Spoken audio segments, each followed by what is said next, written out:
90s Retro Return. I remember in the 80s that my older cousin had a see-through phone in her room and it would light up when it rang. You could see all the circuit boards and wires in it, and I thought it looked really cool. It revealed the mystery of what was inside the phone, and I thought it'd be cool if we could see into all of our electronics.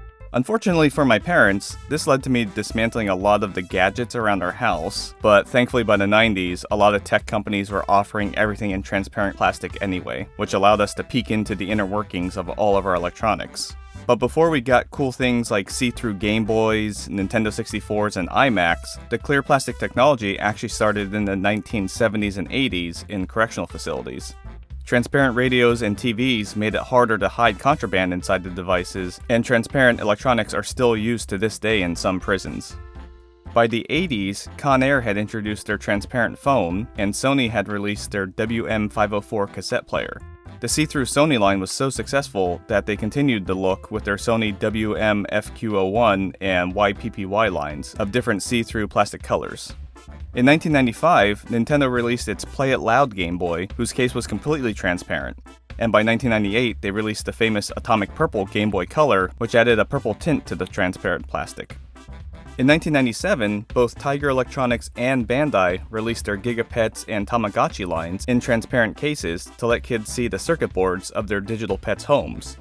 1998 gave us the Atomic Purple Nintendo 64, which sported a translucent purple case around one of the included controllers, but not the console or the second controller. Nintendo would later release both the consoles and controllers in matching colors like jungle, ice, smoke, and fire that are associated with the system today.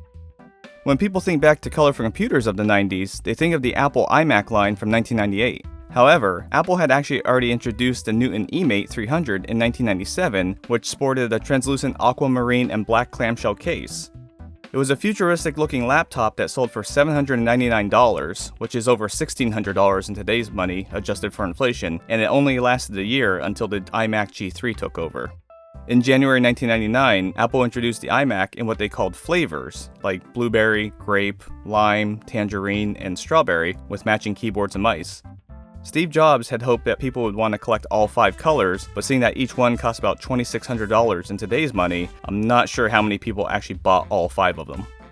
Continuing on the colorful computer success, Apple also released the iBook in 1999, which they referred to as iMac on the go. The laptop initially came in the colors of blueberry and tangerine, with graphite, indigo, and key lime following later. Other companies saw how well Apple was doing and made direct clones, such as eMachines' eOne computer. Apple sued eMachines over the blatant copy and was successful, and eMachines had to stop producing the eOne.